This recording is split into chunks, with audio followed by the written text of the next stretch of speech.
Olá pessoal, tudo bem com vocês? Vamos dar início agora à nossa introdução ao Novo Testamento, tá bom? A gente vai fazer uma breve reflexão, nossas 4 aulinhas de sempre. E sem mais delongas, vamos para o primeiro slide. Nessa primeira aula, a gente vai fazer aí uma introdução, um início, né, na parte das divisões aqui do Novo Testamento, tá bom? E vamos abordar um pouquinho sobre as datas, sobre os autores e sobre alguns problemas que a gente tem na hora de fazer uma abordagem mais crítica sobre quem escreveu, quando escreveu, problemas em constatar se são fatos históricos, seu grau de veracidade, tá bom? A gente não vai aprofundar tanto em cada um desses pontos, mas pelo menos uma pitadinha em cada coisa a gente vai dar uma tocada, tá bom? Então eu coloquei aí o termo grego que é utilizado para Novo Testamento, que a gente utiliza, né, para esse segundo volume de livros canônicos que a igreja considerou como inspirado pelo Espírito Santo,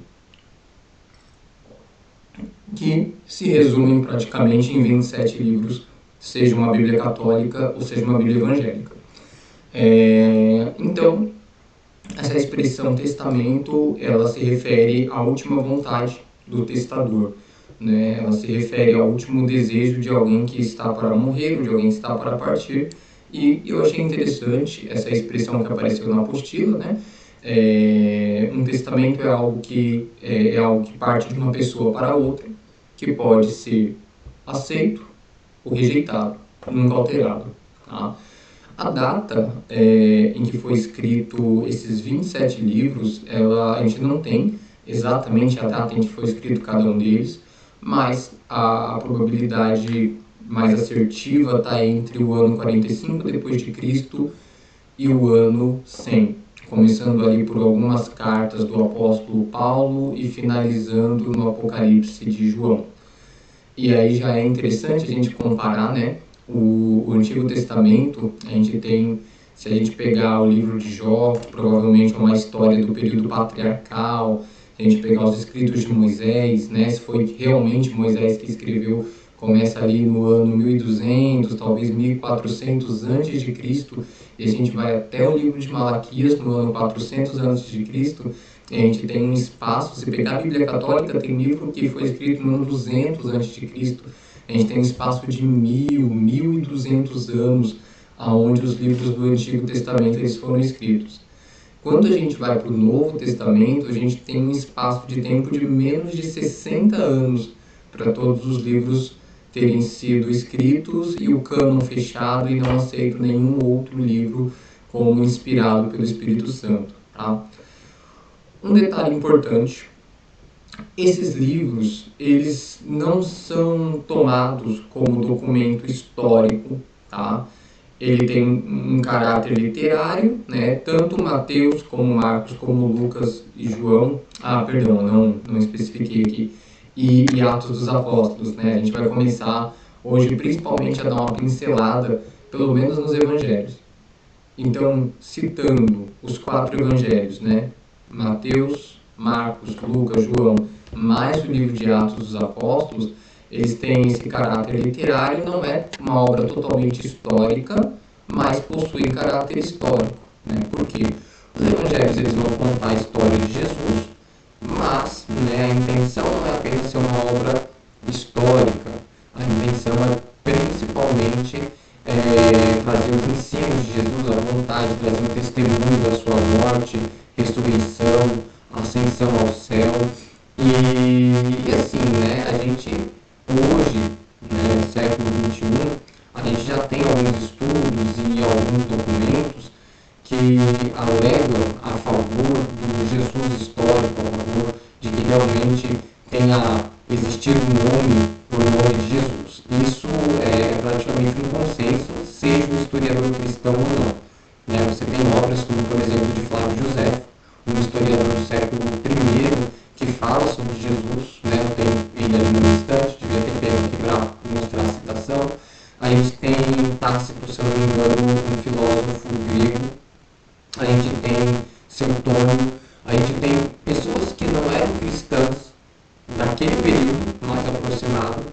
falando sobre Jesus, porém que não eram seus seguidores.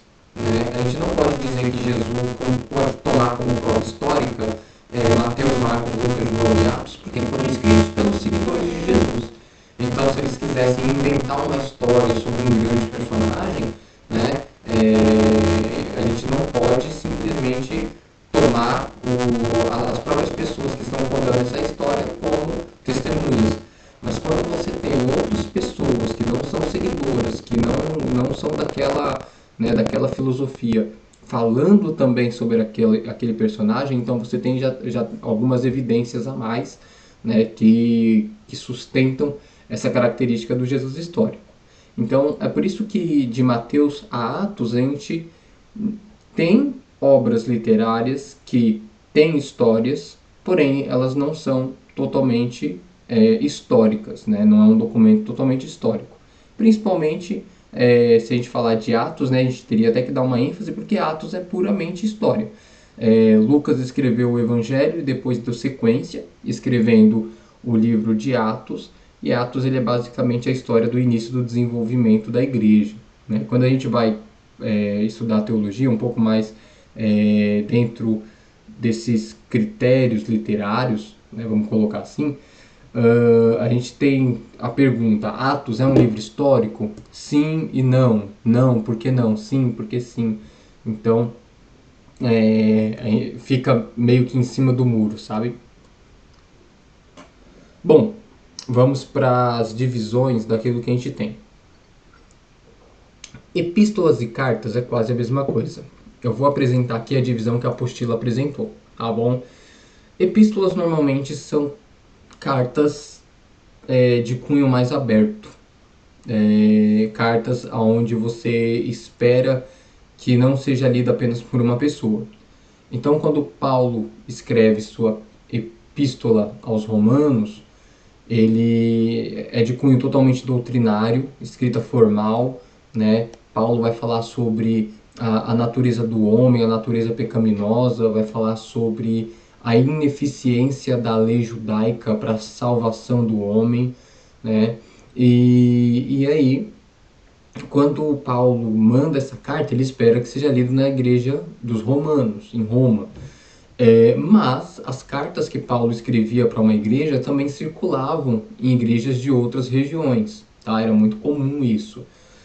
A gente tem conhecimento de algumas bíblias de estudo, inclusive, de que Paulo teria escrito 4 cartas aos Coríntios, das quais algumas se perderam, né? A gente tem a primeira e a segunda, a carta aos Gálatas, aos Efésios, e toda a lista que eu coloquei aí. Normalmente essas cartas que apresentam o nome de uma localização, né, lá do mundo grego, Filipos, Colosso, Tessália, né, ou Tessalônica, você tem cartas direcionadas a uma igreja, normalmente cartas doutrinárias, cujo intuito é corrigir e consolar a igreja.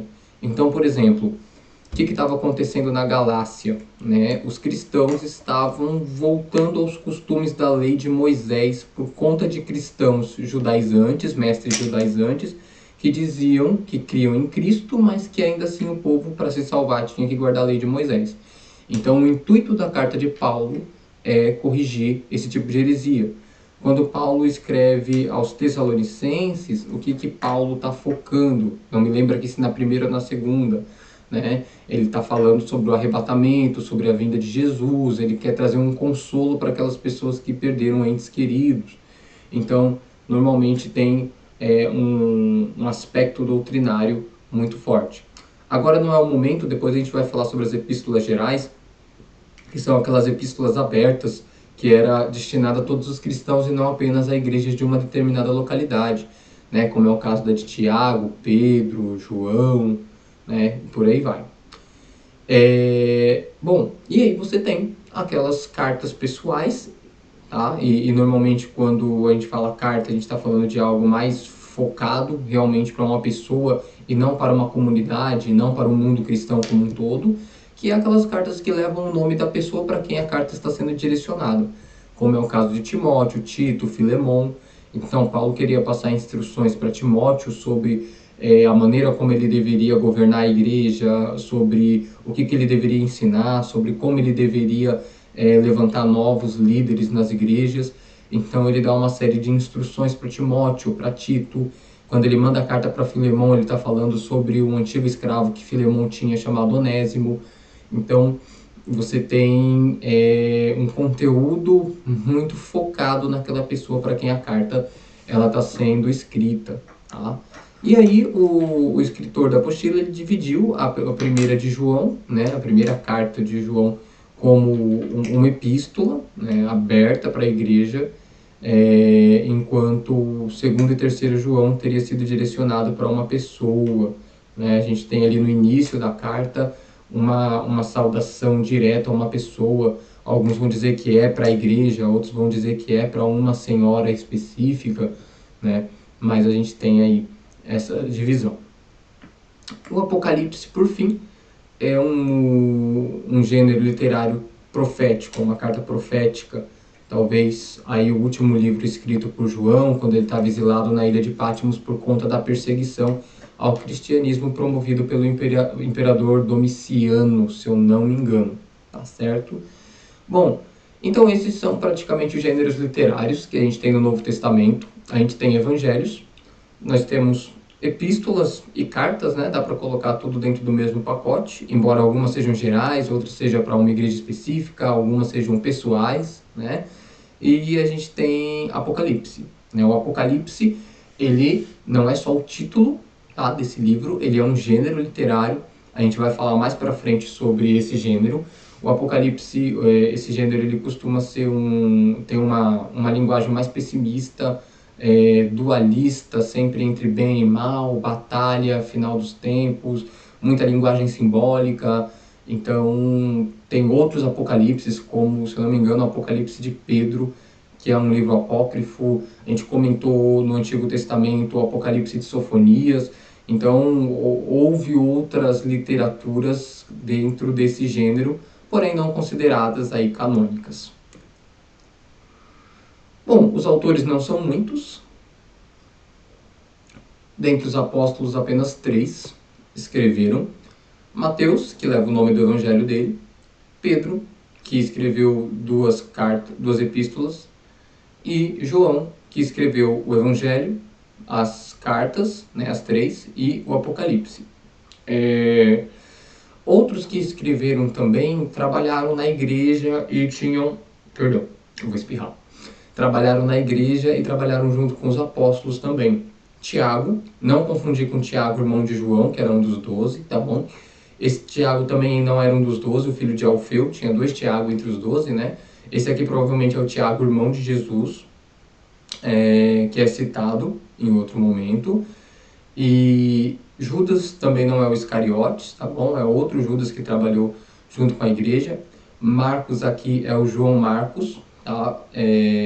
Que não era dos 12 apóstolos, mas que também escreveu o Evangelho, tá? Esse João Marcos, ele é provavelmente aquele personagem que está nos últimos versículos, que a gente tem, depois que Jesus ele é preso no Getsemane. João Marcos ele narra que um jovem foi capturado, ia ser capturado por aqueles que vieram prender Jesus, e ele, largando as suas vestes, saiu fugindo nu.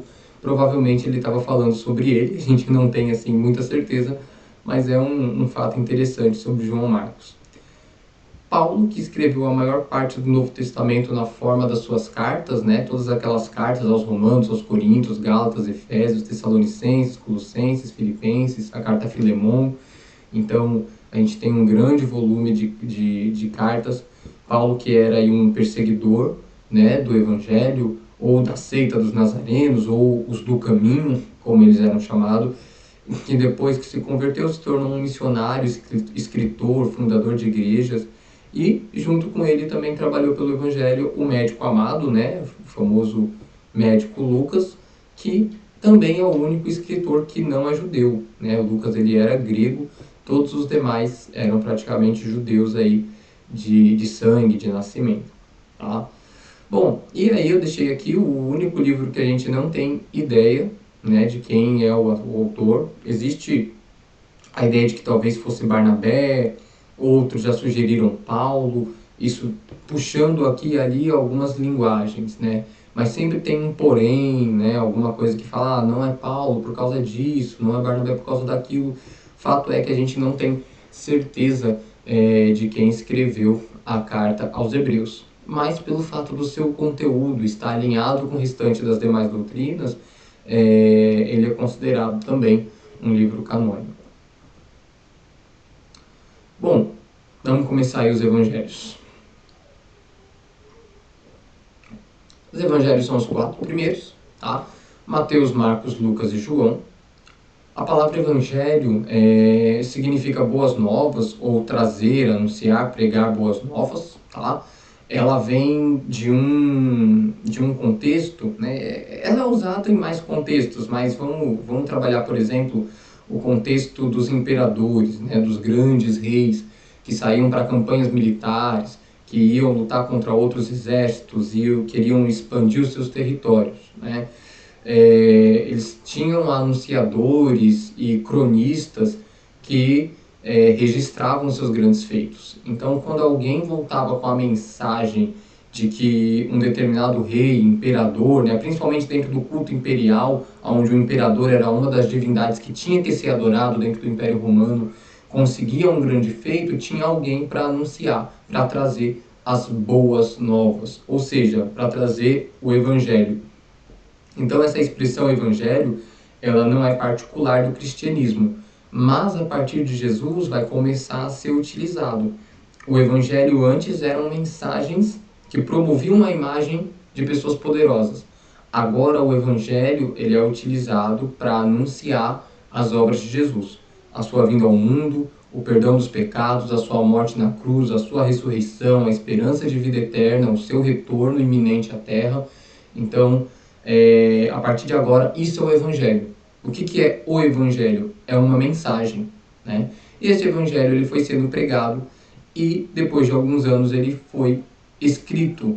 E Justino Mártir, muitos anos depois, 150 anos aí depois, no ano 150 depois de Cristo, é que vai atribuir esse termo evangelho como estilo literário.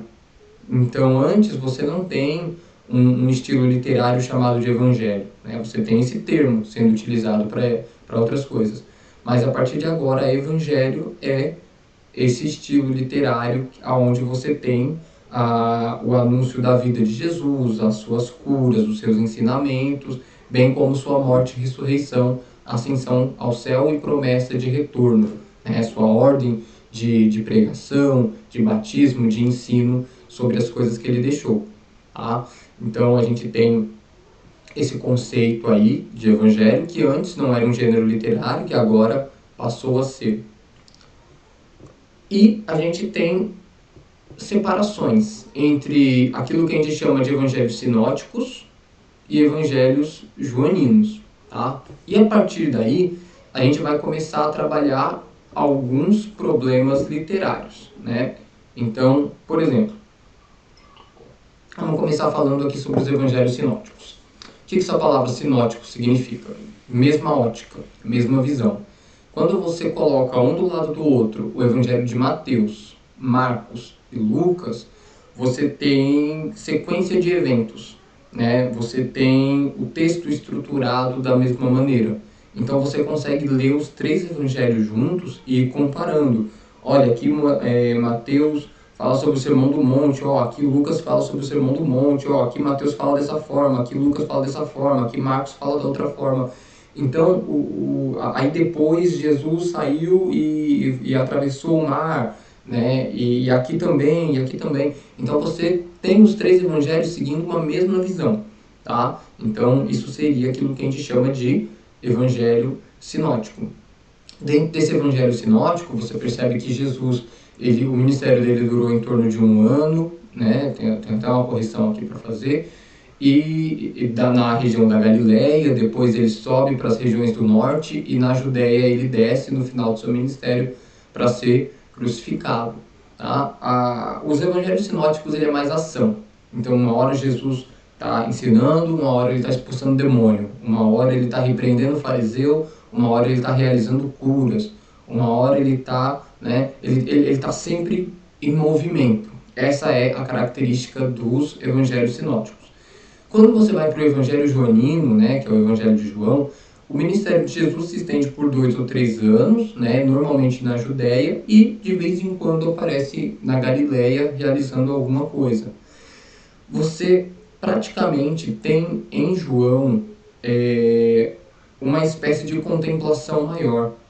Quando você lê o Evangelho de João, você vê a descrição de orações longas, você vê Jesus ensinando coisas longas, diferente daquelas pequenas parábolas curtas com sentidos rápidos. Então, é por isso que o Evangelho de João ele é diferente, colocado à parte dos evangelhos sinóticos. Tá? Quando você lê João e você lê os outros três, você percebe que a estrutura do texto, a maneira como ele foi composto, ele é diferente. Você percebe que, por exemplo, como que Mateus começa? Genealogia. Mateus escreveu para os judeus. Ele quer provar para os judeus que Jesus é da linhagem de Davi, porque o rei que viria tem que ser da linhagem de Davi. Então, essa é a preocupação de Mateus. Lucas está muito preocupado em escrever para os gregos, que são apaixonados por conhecimento, e ele faz um registro histórico e religioso. Lê o capítulo 3 de Lucas, ele vai falar no ano tanto do rei, do imperador fulano, quando era, por exemplo, Pôncio Pilatos na Judéia, e Herodes o tetrarca da Galileia, e não sei quem, Traconites. Aí, depois de fazer todo o registro de quem eram os líderes políticos, ele vai para o religioso, quando era Anás e Caifás, sumo sacerdote. Aí ele entra com a história, apareceu João falando. Então, Lucas ele tem essa preocupação de mostrar em que parte da história está inserido, que ele vai dizer. Mateus tem a preocupação de estar sempre citando uma profecia que confirma que Jesus é o Messias, porque ele está falando para os judeus. Enquanto isso, enquanto isso, João, né, a exemplo aqui, ele já começa falando, e no princípio, ele fala o tempo todo sobre Jesus, no princípio ele era o Verbo estava com Deus, e o Verbo era Deus, e sem ele nada do que foi feito se fez. Então, sabe, João, ele é mais longo nos ensinos de Jesus, ele é mais contemplativo, ele tem muita coisa que não tem nos evangelhos sinóticos. É algo que a gente vai ver daqui a pouco. Eu acho que é até a próxima tabelinha que a gente colocou aqui. Não, primeiro a gente vai ver aqui um outro dado que é bem interessante. Vamos para a parte de Marcos. Que eu não citei Marcos, né? Falei bastante sobre Mateus e Lucas. Marcos, se entre os sinóticos, Mateus, Marcos e Lucas, Marcos é o que tem menos conteúdo. De 94% a 95% daquilo que Marcos escreveu você encontra tanto em Mateus como em Lucas. Ou seja, quase tudo que Marcos escreveu você encontra em Mateus e Lucas. Agora, ao contrário, apenas 58% do que Mateus escreveu você tem em Marcos. Ou seja, quase metade do que Mateus escreveu, Marcos não tem. Em Lucas isso é pior. 40% do que Lucas escreveu, Marcos tem, os outros 60% não. E João, a mesma coisa. Daquilo que está em João, no Evangelho de João, Marcos ele só tem 8%. Ou seja, Marcos ele é o evangelho mais resumido. Muita coisa que tem nos outros não tem nele, mas o que tem nele praticamente tem em Mateus e em Lucas, pelo menos, comparando com os sinóticos. Tá? E o que mais a gente tem de dados? Às vezes acontecem concordâncias de vocabulário e ordem de palavras. Ou seja, a mesma coisa que está em Marcos, está em Mateus, está em Lucas, escrito exatamente na mesma ordem, da mesma forma. Só que às vezes está escrito em sinônimos. Às vezes está com a ordem invertida, ou seja, tem uma discordância ali. Tá? Então, esses são alguns dos problemas literários que a gente tem para falar sobre o quê? Quem escreveu primeiro, tá? Se um resumiu ou se o outro estendeu a obra. Então a gente tem algumas teorias que a gente já vai trabalhar aqui para decidir e para tentar verificar essa questão das datas, essa questão da ordem de quem escreveu, quem quem tem uma dependência literária em relação ao outro, tá bom? Antes eu queria só mostrar essa tabela, bem rápida. Peculiaridades e coincidências. Marcos só tem 7 peculiaridades. Ou seja, de todo o conteúdo que ele tem apenas 7 coisas que Marcos tem que é exclusivo, que não tem em lugar nenhum. Coincidências, 93. Ou seja, de 100 assuntos, por exemplo, que Marcos tenha escrito, 93 você acha em Mateus e em Lucas, por exemplo. Enquanto só 7 coisas são exclusivas em Marcos. Agora, conforme você vai descendo, olha a diferença. Em Mateus, você tem 42 coisas. Vou usar essa palavra coisa, né? Não é muito bonita, mas vou colocar coisa aqui no meio. Você tem 42 assuntos, 42 coisas que é exclusiva de Mateus, que você não tem mais em lugar nenhum. Um exemplo é, por exemplo, aquele conto de que os judeus disseram que pagaram os vigias do túmulo de Jesus para dizer que eles dormiram e os discípulos foram lá e roubaram o corpo de Jesus para inventar que ele ressuscitou. É algo peculiar em Mateus, só tem em Mateus, né? Coincidências, 58. 58 assuntos que tem em Mateus, que você encontra em outros lugares, nos outros evangelhos também, então já é menor. E aí em Lucas, 59 peculiaridades, 41 coincidências. E em João, você tem incríveis 92 peculiaridades, né? Eu não tenho certeza se eles fizeram por porcentagem essa tabela, né? Porque o número arredondado aqui dá 100. Vamos dizer aqui que seja porcentagem, mas você tem assim um grande número de assuntos que só João tem e poucas coincidências que também tem nos outros evangelhos. Tá? Em sala, a gente estava falando sobre essa questão, e aí a gente já entra nas hipóteses, que é a nossa parte final, sobre o que torna o conto de Jesus, a notícia da sua morte e ressurreição, mais crível, mais acreditável ou menos acreditável. O fato de que todo mundo fala exatamente a mesma coisa, ou o fato de que as pessoas contam, mas cada um conta de um jeito que acaba desmentindo o outro, né? Porque normalmente as pessoas têm duas opiniões, as pessoas têm essas opiniões diferentes. Eu só acredito se as pessoas me contarem que alguma coisa aconteceu, eu só acredito se todo mundo me contar igualzinho. Outras pessoas falam, não, é impossível contar igualzinho. E normalmente a gente vai nessa segunda quando a gente vai falar do Evangelho. Por quê? Porque se acontece um determinado evento, sei lá, por exemplo, hoje é quinta-feira, digamos que aconteceu alguma coisa terça-feira lá na igreja e eu não estava, e aí algumas pessoas que estavam lá vieram me contar. Muito dificilmente todas vão contar da mesma forma, porque cada pessoa tem uma visão, viu de um ângulo, cada pessoa focou em algo específico, né? Então, por exemplo, domingo eu não estive na igreja, algumas pessoas focaram mais naquilo que foi falado na pregação, outras pessoas focaram mais no que estava acontecendo na salinha das crianças, outras pessoas focaram mais nas pessoas que estavam cantando, na roupa de quem estava cantando, e pode ser que na hora de me transmitirem o que aconteceu no domingo, um vai falar assim, que a pregação demorou, outro vai falar que a pregação foi rápida, outros vão falar que cantaram em determinado hino, outros vão falar que cantaram outro, e talvez no meio dessas informações alguma esteja errada. Talvez um me apresente fatos que o outro não vai me apresentar, porque a gente costuma ter uma captação diferente. Agora, quando você quer promover uma história, qual que é a primeira coisa que você faz com as pessoas que vão contar essa história? Você combina antes, né? É muito mais fácil a história do Evangelho ter sido uma mentira se as pessoas que vão contar combinaram antes para contar todo mundo exatamente do mesmo jeito, com os mesmos detalhes, com os mesmos fatores. Porque aí você exclui o fator humano. Que fator humano? É essa facilidade que a gente tem de focar em uma coisa e não em outra, em esquecer alguns fatos.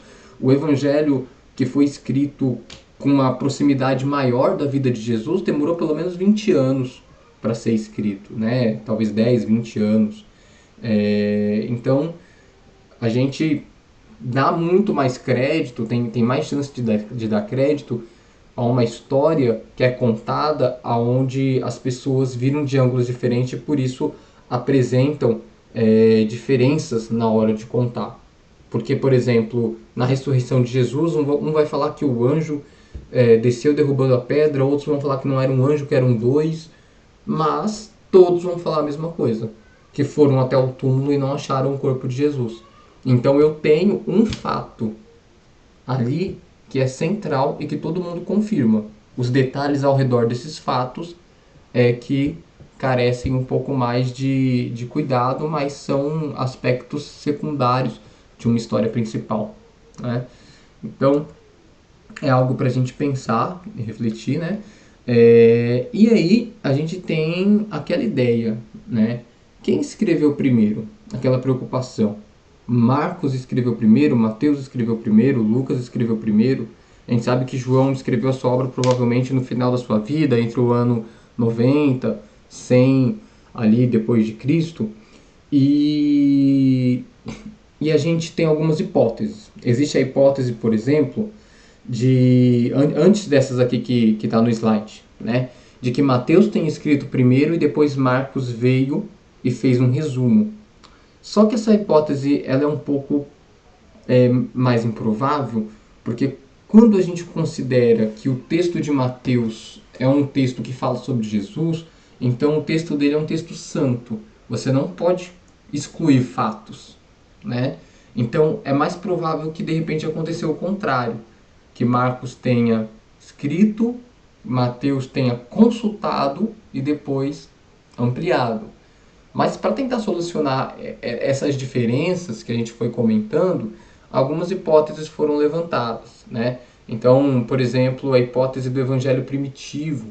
O pessoal começou a falar assim, não, antes dos evangelhos, né, como estão na Bíblia, teve o evangelho dos nazarenos, né? E aí surgiu uma versão aí dos evangelhos dos nazarenos, mas não tem muita prova, tá bom?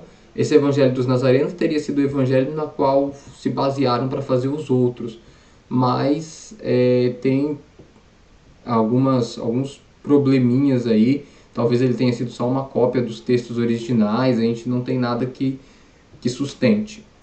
Aí tem algumas outras hipóteses que têm um pouco mais de base, como a da diégesis, essa palavra que significa resumo, traz a ideia de que os evangelhos que nós temos em mão hoje é um agrupamento de pequenos fragmentos que circulavam naquela época. Então Jesus contou a parábola dos talentos, por exemplo. Aí alguém anotou: Jesus expulsou o demônio do endemoniado de Gadara. Aí alguém anotou. E esses trechinhos circulavam até que alguém foi compilando e foi fazendo os evangelhos. Essa é a teoria da diégesis. Tem a teoria da tradição oral, que eu deixei aí só tradição. O que não é apenas uma teoria, né? Uma vez que o evangelho ele era pregado apenas de boca e não por escrito, né? Ele se tornou uma tradição oral. Os ensinos de Jesus e a história de Jesus foi algo contado e passado de boca a boca até que o primeiro evangelista tenha pego e colocado no papel para que fosse, né, lido e ficasse ali registrado. Bom, a utilização recíproca ela é uma hipótese também bem possível, bem viável, até por conta da dependência literária que às vezes um evangelho apresenta do outro. A gente vai falar mais sobre isso daqui a pouquinho, né? Essa utilização recíproca é o fato de que, por exemplo, Mateus consultou Marcos, Marcos consultou Lucas, Lucas consultou Marcos, Lucas consultou Mateus. Um foi olhando o texto do outro para fazer o seu, tá bom? Então, aí você tem essas ideias de quem teria escrito, né? Eu deixei até aí que Mateus teria escrito primeiro, depois Marcos teria resumido e Lucas teria utilizado os outros dois, e tem uma outra versão onde Mateus teria vindo primeiro, Lucas, e depois Marcos resumido por último. E a última hipótese, e uma das mais né, comentadas hoje em dia, é a hipótese das duas fontes, né? E aí a gente vai encerrar nessa. A hipótese das duas fontes tem como base que Marcos é a primeira fonte, teria sido o primeiro escritor, tá? Justamente por conta daquilo que eu comentei agora há pouco. Quando você tem um texto sagrado, você não resume ele como teria sido se Mateus tivesse escrito primeiro, Marcos teria resumido Mateus. Mas se Marcos escreveu primeiro, e quase tudo que está em Marcos está em Mateus e em Lucas, talvez Mateus e Lucas tenham consultado o Evangelho de Marcos, que é a primeira fonte, e acrescentado outras pesquisas que eles fizeram. E assim estenderam a obra, ao invés de resumir. Tá? Então Mateus ele teria sido a primeira fonte, e aí teria existido também o documento dos discursos, um documento que se perdeu, né? A gente chama de fonte Q, se eu não me engano esse Q é de Kelly em alemão, é o nome da letra, não tenho proximidade nenhuma com o alemão, mas esse documento teria discursos de Jesus e que Mateus e Lucas teriam consultado para poderem escrever o seu evangelho. Em que se baseia essa teoria? Existem textos que estão em Marcos que são idênticos em Mateus e em Lucas.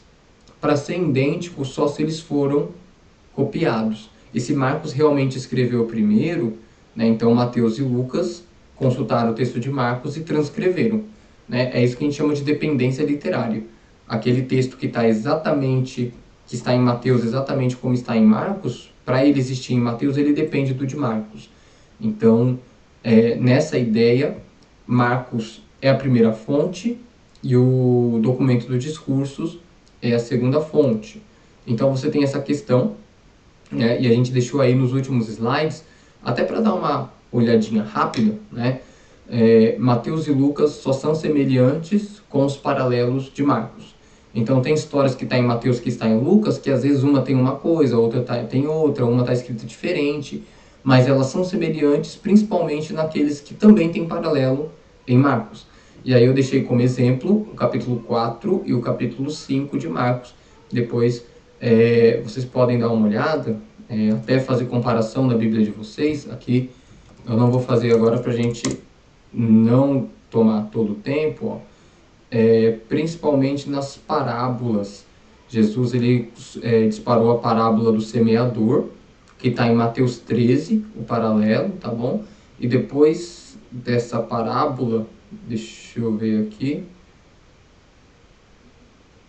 aí ele vai ter outras parábolas também. E depois ele vai cruzar o mar, se eu não me engano, depois das parábolas. Né? É o momento em que ele vai repreender a tempestade. E aí ele vai passar para o outro lado, onde vai dar sequência à expulsão dos demônios, né? O exorcismo aí dos demônios que está lá atribulando o gadareno. Então, você pode comparar depois os textos paralelos de Mateus e Lucas, que se encontram em Marcos 4 e 5. Agora, também tem aqueles textos que são idênticos em Mateus e em Lucas, mas que não tem em Marcos. Por exemplo, Mateus 3, do 7 ao 10, e Lucas também 3, do 7 ao 9. Até a localização é parecida. Mateus 3, 7, por exemplo, ó, é a pregação de João Batista, e vendo ele muitos fariseus e saduceus que vinham ao seu batismo, começou a dizer: raça de víbora, quem vos ensinou a fugir da ira futura, produzir pois frutos dignos de arrependimento, né? E quando você vai para Lucas, exatamente também Lucas 3, ele pega exatamente também do 7, e dizia, pois, João, a multidão que saía para ser batizada por ele: raça de víboras, quem vos ensinou a fugir da ira que está por vir, produzir, pois, frutos dignos de arrependimento, e vai até o 9. Então você tem dois textos muito parecidos, que você não tem em Marcos, tá? Esses trechinhos que eu deixei aqui, eles não aparecem em Marcos, então existe a sugestão de que eles teriam consultado essa fonte aqui, tá? E essa parte aqui, né, dos textos que são idênticos em Mateus e em Lucas, teriam sido consultados por Marcos. E existem textos onde existe uma correção linguística e correção de conteúdo também, tá? Quando você olha, por exemplo, Marcos capítulo 2, versículo 4 e 7, e você olha os paralelos em Mateus e em Lucas, e quando você tem Marcos 6, 14, você compara com Mateus 14, Marcos 2,15, você compara com Lucas 5,29, tá? Você vai ver que estão contando as mesmas histórias? Estão, mas tá com uma linguagem diferente, tá? Então, vamos por partes. Vamos pegar aqui pra gente encerrar Marcos 2. Versículos 4 e 7 estão falando de... E não podendo aproximar-se dele por causa da multidão, descobriram o telhado onde estava e, fazendo um buraco, abaixaram o leito em que jazia o paralítico. Eu vou até pegar uma Bíblia aqui do lado para mim pegar os paralelos, porque eu não sei se eu coloquei tudo no slide. E aí o versículo 7.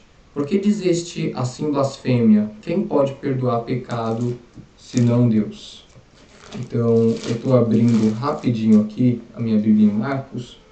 E aí o paralelo de Marcos 2, se você tem Lucas 5, 18.